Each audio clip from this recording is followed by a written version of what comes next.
Good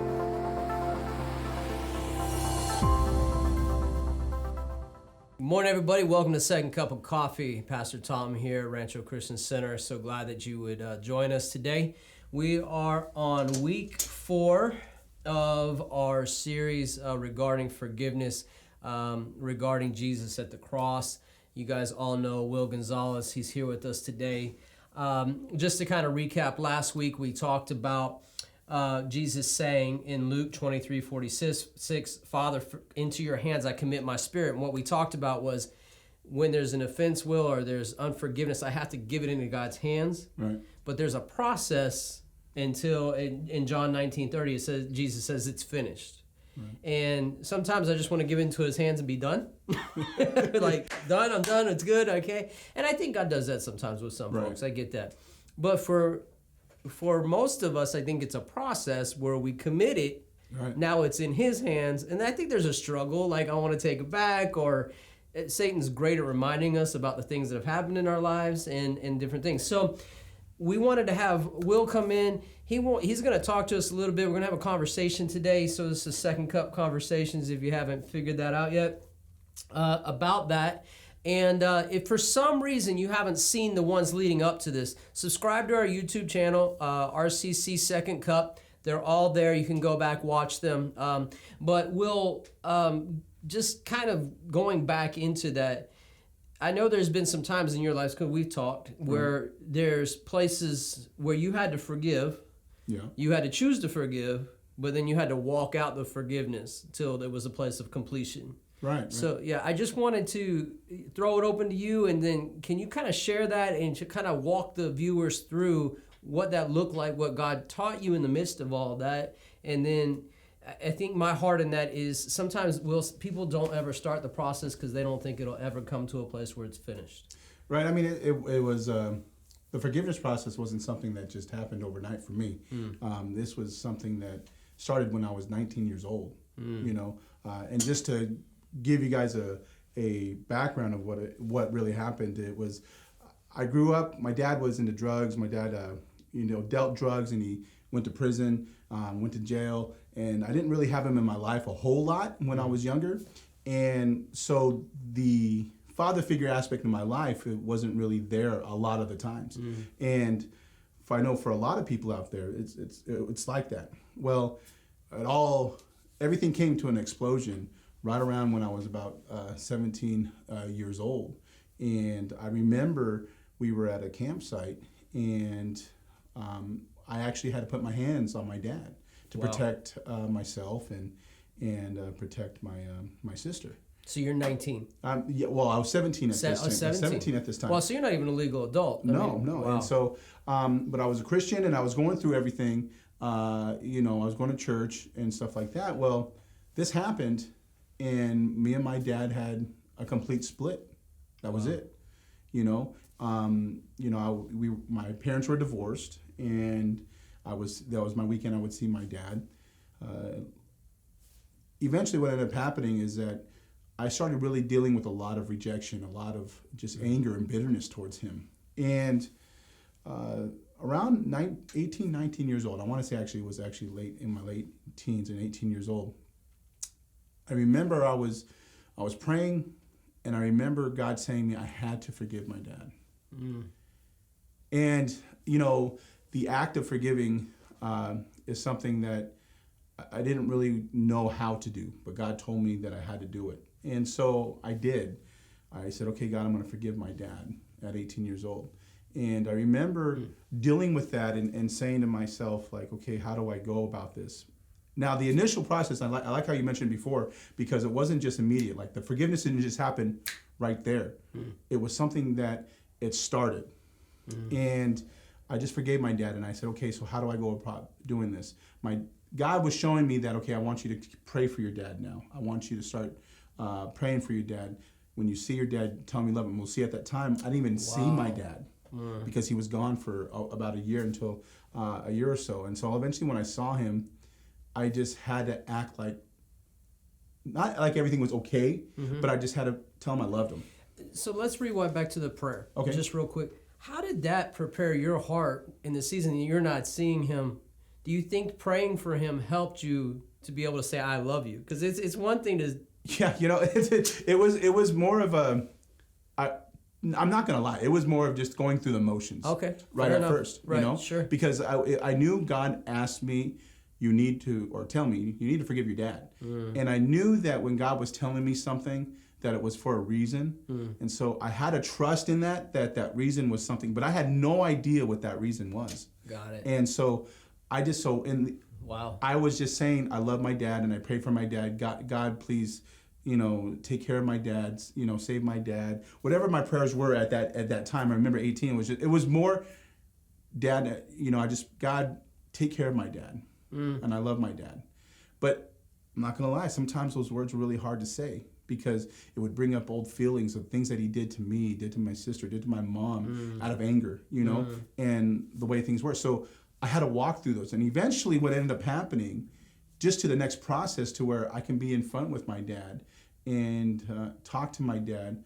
But I was still going through process even during that time. There was that point where even in that process where like my dad would be right in front of me, I would still get those anger feelings like, this is what you did to me, Sure. And I never said it in front of him because I knew that, that wasn't going to heal anything. Wow. And so I had to just keep that in. And in a sense, keep it in and say, God, you need to, what is this about that I need to grow? And those are the steps that was just so, that I look back now, those processes that, okay, hey, that's an anger issue that you have to deal with. Right. And so let's deal with that now. I just you weren't here last week, obviously, but we talked about Jesus. And when he's saying, or actually it was a couple weeks ago, Father, forgive them for they know not what they do. Right. He's not confronting them, right? He's not, having to, I'm going to let you know what you did. Right. It was a process he's walking through to get to a place where it can be finished. And that's exactly what I hear you saying, right? And I think sometimes we get tripped up, Will, because, and you weren't here for this either, but it's worth repeating. We get tripped up because our heart doesn't feel it. But what I heard and what you were just saying was obedience. Yeah. This is what God asked me to do. I don't care if I feel it. This is what he asked me to do. There was a quote we used a couple weeks ago, Corrie ten Boom. Forgiveness is an act of the will, and the will can function regardless of the temperature of the heart. Yeah. So it's not like you were warm and fuzzy. You're just doing it out of obedience. I mean, Exactly. And it was and so this happened when I was 19 years old. I'm 44 years old now. Now, it was through my marriage and through everything that I was going through. Forgiveness was a process because eventually what ended up happening is like maybe when I remember there was another portion when my wife and I were having some issues in our marriage, and God was dealing me about being, Lauren and I, as some people do know, Lauren had a split. And I was 25, 26 years old when that happened. And then I was dealing with, I'm turning out like my father. I'm turning out like this, and I'm becoming like my dad. And then God was saying, no, you forgave your dad, and that was another process that God was showing me how to. Eventually, that process ended up helping my marriage get back together because I was dealing with things that God wanted me to deal with that, and it was another process of healing and forgiving my dad. See, you forgave your dad for leaving you. And I was just like, you know what? That was something that I had to step through. And and it was like another level of forgiveness that I didn't know that I needed to get to. And because you didn't know what was coming up. Right. You're not, I mean, you might have been married at the time, but you're not like as deep as you are at that point. And I mean, to see you guys now, I can't ever imagine you guys, I'm sure you get at each other like all married couples do in a sense that, you might bicker and stuff, but I don't see that in your marriage where it's like, we're done. I'm over here, he's over there. But when you're talking, I'm just so encouraged that, and I'm hopefully you guys are encouraged to hear that it was the obedience with your dad that led to a greater breakthrough in your marriage because you have children. Right. And all of that is now part of their legacy, part of their, faith walk, as it were, because you're leading the way. Right. So at 17 or 19, right, when God told you to forgive, we don't see the ramifications, like you said, at 44. So anyway, that's, to me, is super encouraging because it reminds me, if God asked me to do it, there's a bigger reason than what I can see just today. And the steps that kept on leading up to it, to that point, was was something that I shouldn't say to that point, but to later on. Right. And we're in a year of restoration. Yes. Right now. And I know I shared with you not too long ago that the final forgiveness happened about 6 years ago. Wow. And it wasn't that I've been dealing with this unforgiveness, but it was to solidify God reminding me that, say, I've restored that relationship. You will never ever have to worry about it again. Because about 6 years ago, I went back to that campsite where we had that fight. And I knew I was going back, and it was just me and my wife. And I even told Lauren, I was like, I'm a little edgy because it brought up a memory. And it was just a memory of remembering the last time I've been here was when me and my dad had this big fight. Right. And I'm not going to lie, I was scared, because I'm like, I was scared for the simple fact that I'm like, I thought to myself, am I going to have all these old feelings again? Right. And all these. And I know it's kind of, I wanted to get back to in the same location just so I can be there again and see what's going to happen. And when it's, Tom, I was there the first night, and Lauren was with me, and I sat outside that campsite, and God just revealed to me, he goes, I've restored your relationship with your dad, and this was never ever going to be an issue ever again.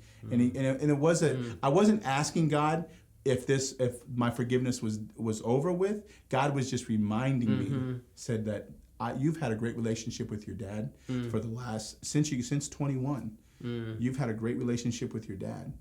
And he goes, I completed that. My blood has been covered over that. I have taken that away from you, that bitterness, that anger, that separation, that feeling of being abandoned. Everything you can think of being a father being in jail and going away, not doing good. All those feelings of like why my dad doesn't love me, or why isn't he here? All those things, and then am I going to be a dad myself? Am I going to be, and all those things, and I can blame it on my dad, and I can blame it on the way I was raised. Right. Absolutely. But God said, you know what? 7 years ago, he just reminded me that he said, I restored that relationship with your father. Tom, right now, me and my pop have a great relationship. Wow. A great relationship. Wow. I love him so much. And I can honestly say that from the bottom of my heart, that when I pray, God, I protect my dad and remind my dad that I love him so much. It's down from deep down in my heart. Well, so God changed the heart, even though in the heart in the beginning was like, I'm just doing this out of obedience. Right. But it's amazing what God can do with our obedience. If you've heard nothing else from Will today, I hope you heard that. Two things. One is obedience to what God's asking you to do, because you don't know how far-reaching it is. And then number two, no matter where the relationship is, if you will walk out what God's telling you to do, he'll bring it to a place of completion. And he'll bring it to a place of restoration. I hope you hear that. I'm so excited. The next several weeks, we're going to have more conversations with people regarding these very things where they've walked out forgiveness in areas that you may think, I could never forgive somebody for that. But I got to tell you, God has a grace for you. God has a plan for you and a path for you, and they're going to help you. Their testimony is going to overcome in your life. So keep joining us. We love you. God bless you. If you haven't subscribed to our YouTube page, please do it so you can catch all of these and even share them with people that may need to hear it. Thank you, Will. God bless you. Thank you for having me. And we'll see you soon.